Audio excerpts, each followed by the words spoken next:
so far, and we'll work on your case, and that is a perfect opening for Open Development Camp. So thank you very much indeed. And I would like now to give the floor to Papa Mbaye. Please come forward.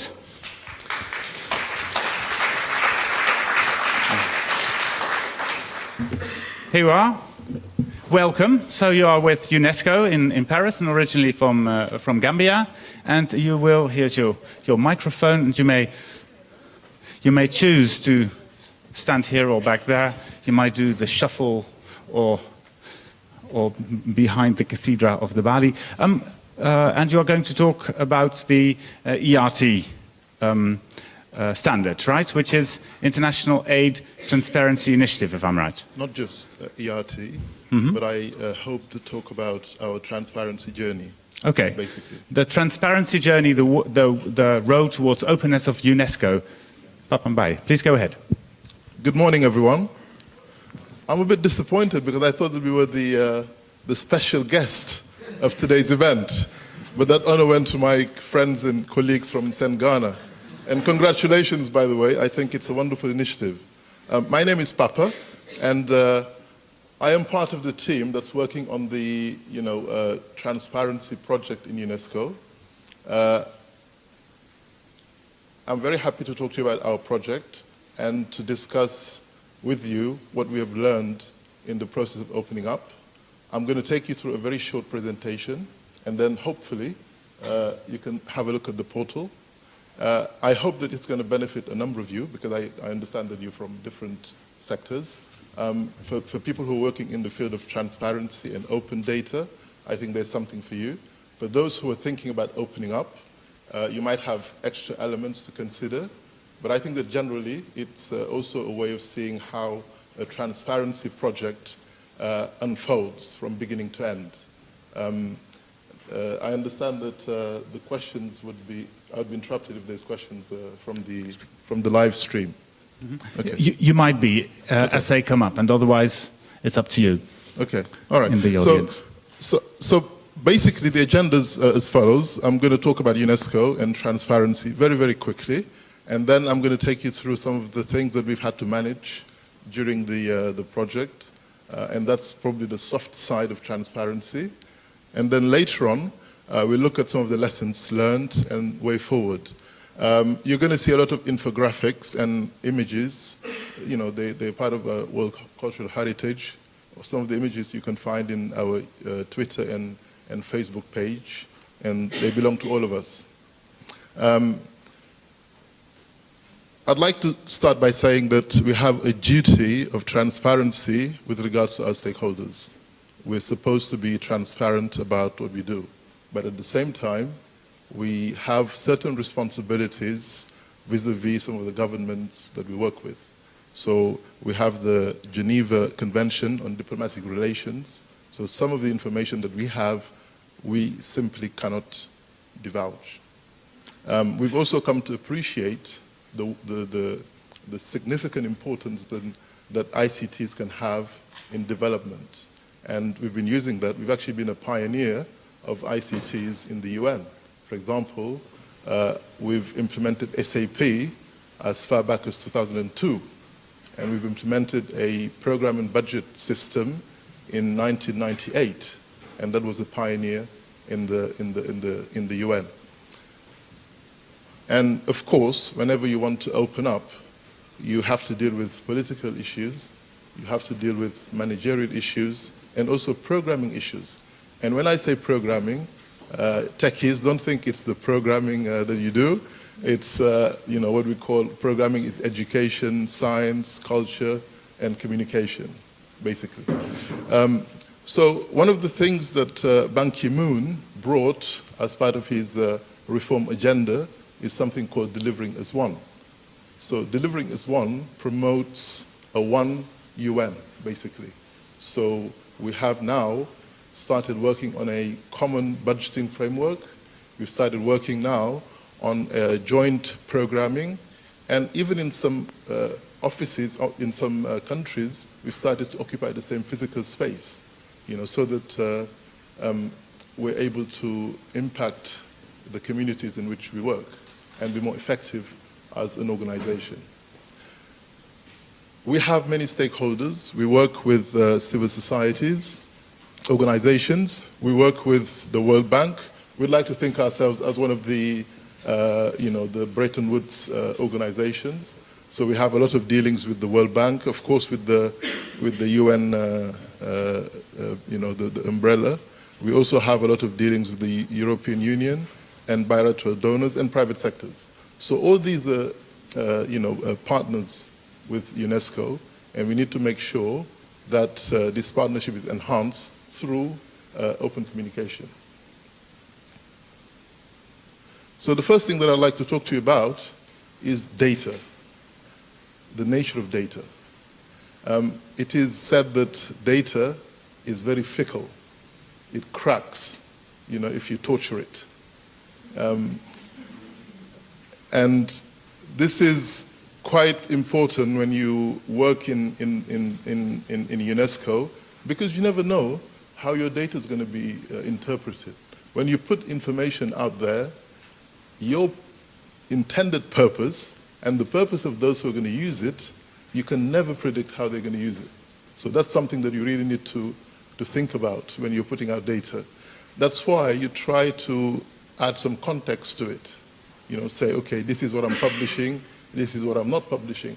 But even that is difficult to do, because the more context you add, the more room you provide for interpretation.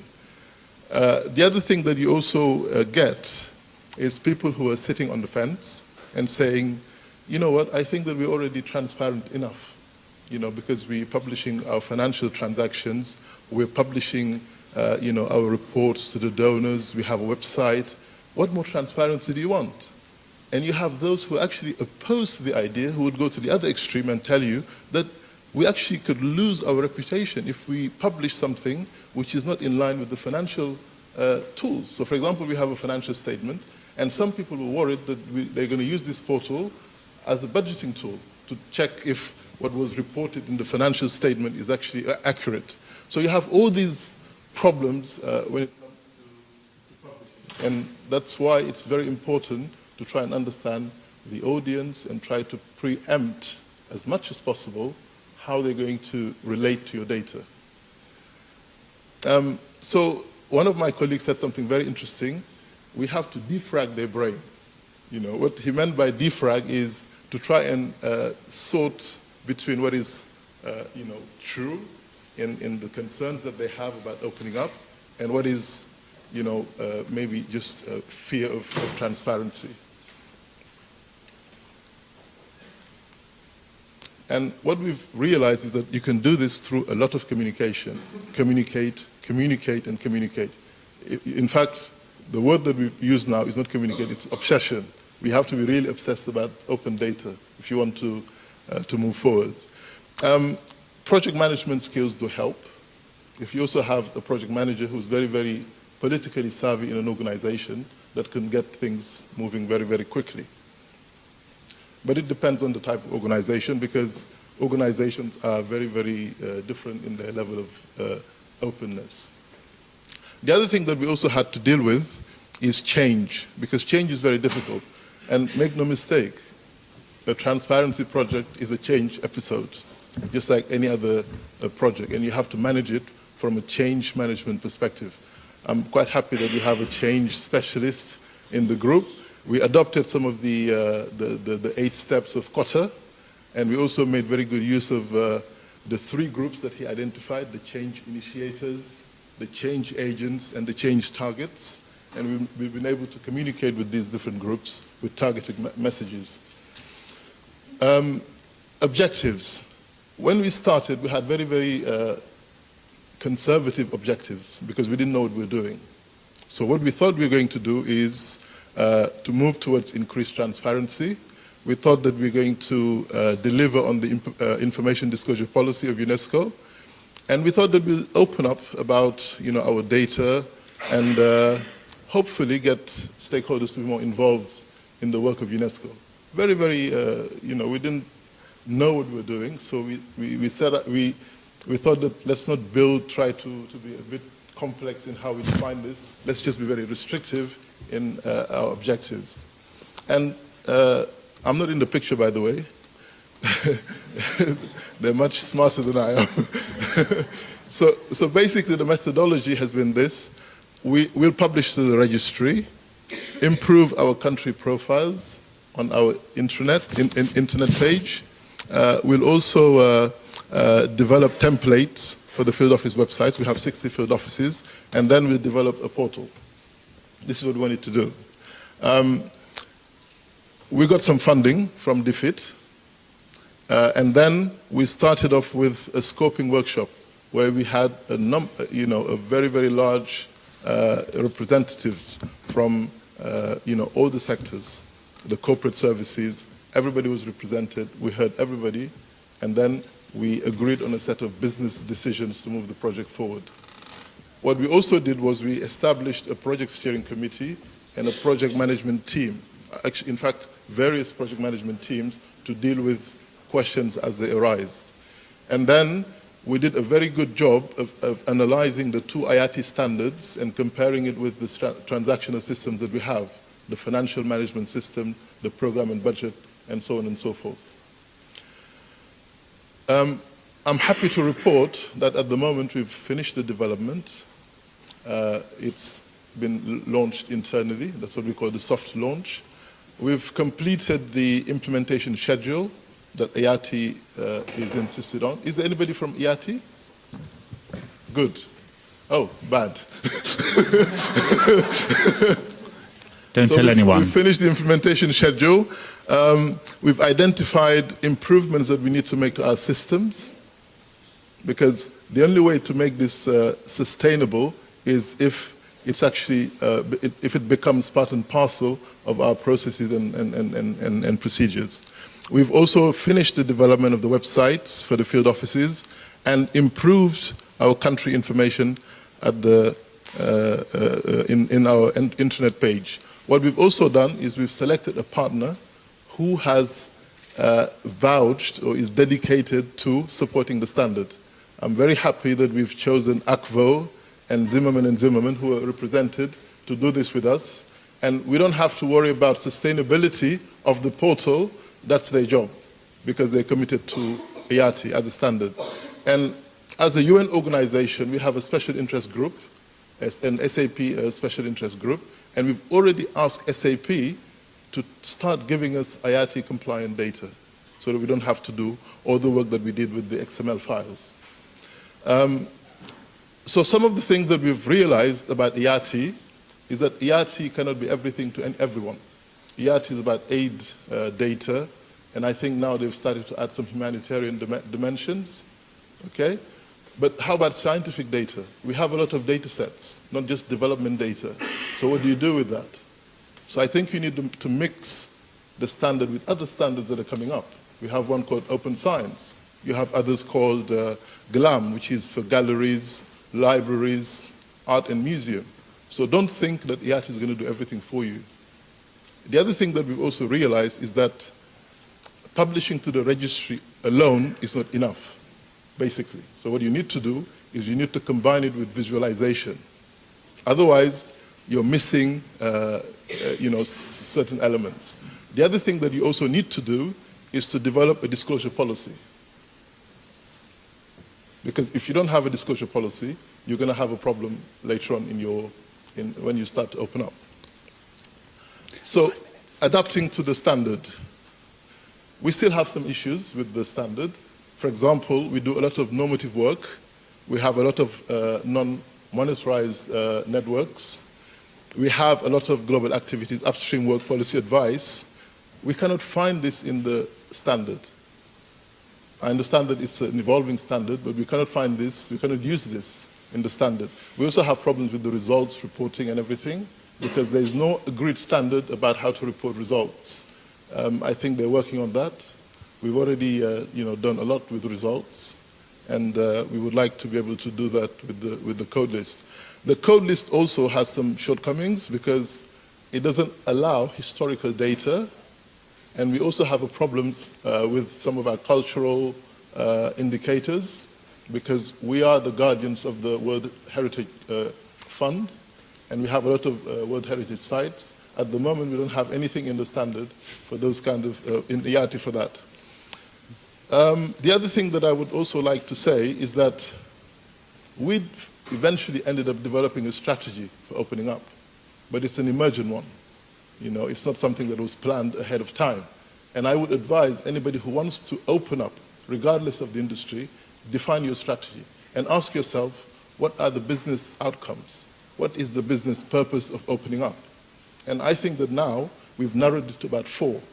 The first one is, can it help me be more effective, more efficient, opening up? Secondly, can it help counter criticism and misinformation? That's the second one. The third one, could transparency help build stronger relationship, not just an arm's length relationship, but really close relationship with the partners that I'm working with. And finally, can transparency help us become more innovative? And innovative doesn't really mean just big, great, hairy stuff. Innovative can be very, very small things as well. And usually it's the small innovations that make the big differences in big organizations like myself. The other thing that we find out is that many people, when you talk about transparency, it's for them either a legal requirement or a risk management. And that's from Don Tapscott, his latest book on open data. The other thing that we've realized is that the visualization tools that we have out there are not, some of them are good, but most of them, I think, could do with some facelift. The first thing is that there's so much now on the supply side. Everybody's trying to publish something. Sometimes you even wonder when you look at it, what are they trying to publish? And you don't get the message. The second thing is perception. We don't all live in a weird society. What we call weird is Western, educated, industrialized, rich and democratic. The world is not weird. Not everybody. Anyway, I'm not. So we need to really look at how other people will look at this information. The third thing is good visuals that are simple, easy to find and use, that help decision making and are able to make people more effective. So I'm just going to show you 3 examples. This is taken from mypyramid.gov in the US to try and promote healthy eating. For the life of me, I've looked at this graph a number of times. I don't know what they're trying to say. I see grains, vegetables, fruits, milk, meat, and a pyramid, but I don't know what they're trying to say. But you know what they did? They hired somebody who's a choice architect, and they did some work, and look at what they came up with. ChooseMyPlate.gov. And this is much simpler. I'll give you another example about mileage, car mileage. Is this a good way of visualizing data, according to you? Who thinks so? It's bad. I agree. It's terrible. It doesn't help you to make any good decision. Look at this one. So I think this is the challenge of those who are trying to put information out there. You need to promote better decision making and make it simple, make it usable. In a nutshell, you even have to become a choice architect if you want to have very good visuals. I think, do I have time? About 1 minute. 1 minute. Okay, very, very quickly. So what we've also achieved as a result of this project, our data quality has improved tremendously. We've had all sorts of data problems. It's only when we started to go out in the open and people realized that this is going to happen that we started to do things like master data maintenance, alignment between systems, and what have you. We've increased harmonization with partners, benefits for aid efficiency, improved possibilities for knowledge management, because that's also something that has to work with transparency, knowledge management. We used to lose a lot of knowledge management opportunity before the transparency project. The other thing is enhanced collaboration. Now we have a common language when we talk in the organization. We didn't have that before. Now we can talk about IATI, we can talk about visualization, we can talk about the hidden language, I mean, all the power that this comes with. And also, we are trying to allow feedback into our processes, because you will always get more information and more innovation from the outside. So people looking at your data and suggesting things, it's the way to go. P&G have done it with their Connect and Develop, you know, and many organizations now don't just rely on internal R&D, they rely on the power of the crowd and the power of the internet. So I'd like to leave you with a final word from a very wise man who said that sunlight operates as the best disinfectant. Sorry if I've bored you, but I thought that maybe this would help some of you who are thinking about going online with the transparency project. Thank you. Thank you very much. Please come over here. Who would like to ask the first question? Nobody does. Well, it's good that I have prepared one. So while I'm asking it, would you please prepare the second question for me? That would be wonderful. My first question is this. You're talking about choice architects, and you are working for a behemoth, an incredibly big organization. How do you use big data to be a choice architecture for a big organization like UNESCO, to actually weed out among all the initiatives the best ones, the little initiatives, that innovative practices that might help you? I think you have to start with segmentation. You have to know your audience. If you don't know your audience, you don't know what you're doing. And who only knows one country knows no country. So you really have to understand what people are expecting from you. It all has to start with a strategy, with a vision, before you even do anything. Unfortunately, we have a lot of initiatives that start from a technological point of view. If you're going to approach transparency from a technological point of view, it's going to be very hard to sell. You have to tell people how this is going to benefit them. You have to tell the communities that this is going to benefit them. You have to tell the governments that this is going to benefit them. You have to tell your partners that this is going to benefit them. For example, if you're working with UN Habitat or with UNICEF, you have to tell them that by publishing to the same registry, this is going to help us to plan better so that there's no overlap between the work of the UN. Mm-hmm. Some of the things that we've been criticized for is for doing many different things that are very, very similar. Hopefully, with the organizational standard, which is very forward-looking, we can look at what other people are doing, and we can revise some of the things that we plan to do. But I think that you really need to segment, you need to understand your crowd, and you need to make sure that you don't settle for the common denominator. Because when you do, then you have solutions that are not really very innovative, mm-hmm. in a nutshell. Do you have experience with that? That the common denominator made the end result? Well, if we, for example, for this project, if we wanted to settle for the common denominator, we would not do it. Because people were telling us that we're already very transparent. We have a website. It's called UNESCO.org. Some were telling us we have financial statements that are published every year, So I think that what you need to do is to, if you want to drive a change, you really have to be visionary. And you have to be somebody who's very convincing and very believable. You need to convince people. You need to take them out of their comfort zone. You need to tell them, look, how do you think that this is going to impact your work? Let them come up with the problems, because they're the ones who've identified the problems. How is this going to be bad for you? And then you have to debunk all the myths that they create about transparency. I don't see any other way of doing it. Mm-hmm. What's the worst myth about transparency? That it's trouble. But hey, even in heaven, you have snakes. Good one. Questions? Would you like to ask something? Yes, I'm coming to you. Just wait a little bit so that the live stream can pick your audio up. Please stand up when you ask a question. And the world is over there. I think there's the camera. Doesn't matter. Go ahead. Yeah. I've been running a similar kind of operation at Cordate, so I'm delighted at what you're talking about and at the scale at UNESCO. The thing is, my experience is that it's still a happy few within the organization that really pulls off this movement. How do you, in such a large organization as the UN, cover this to spread the oil within the UN? Because that, to me, is still such an enormous challenge. I still hear people in my office don't believe that the content on the website is actually what they put in the system. They still don't believe it, that they did it themselves. So how do you deal with that? Well, Thanks. That's a very good question, by the way. And I think that the first thing that I'd like to talk about is trust. If you don't trust a system, you will not use it. So you need to inculcate trust in the system. How do you do that?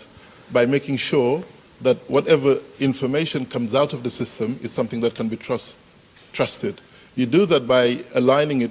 In our case, what we've done is we've aligned it with our financial statement, financial system and our budgeting system, and the system that we use for programming. So basically the data isn't something that we've invented. We've had to rely on prior work that we've done in the field, in ICT, and we had to sell it as an extension of a transparency journey that we've already embarked on.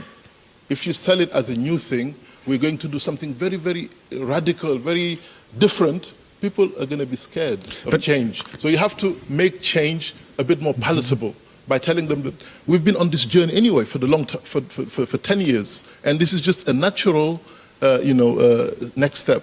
But who did you have to sell it to? Who was the hardest I'm to still sell this selling to? it, Okay. by the way. And to come back to Caroline, it is, right? Your question, how to sell it to the rest of the UN system. Will there be at hard? the moment we have 8 UN organizations that are reporting to the standard. And there's a council called the CEB, which is the Chiefs Executive Boards of all the, it's the Director Generals of all these UN organizations. And they've just initiated a new visualization project to try and come up with a visualization project for all the data sets in the UN. So it's going to be a very big complement to the UN data that we had. And would it look so easy as the example that you showed with the little plate and the glass of At the moment, of milk beside? one of the things that we're trying to maximize is, interconnection between data sets, because that's really where the insight comes from, when you're able to put together different data sets. At the moment, we don't have all the standards. IATI is good for development data, but we need other standards. For example, how do we report all the scientific data that we have? IAEA, for example, they have a lot of data.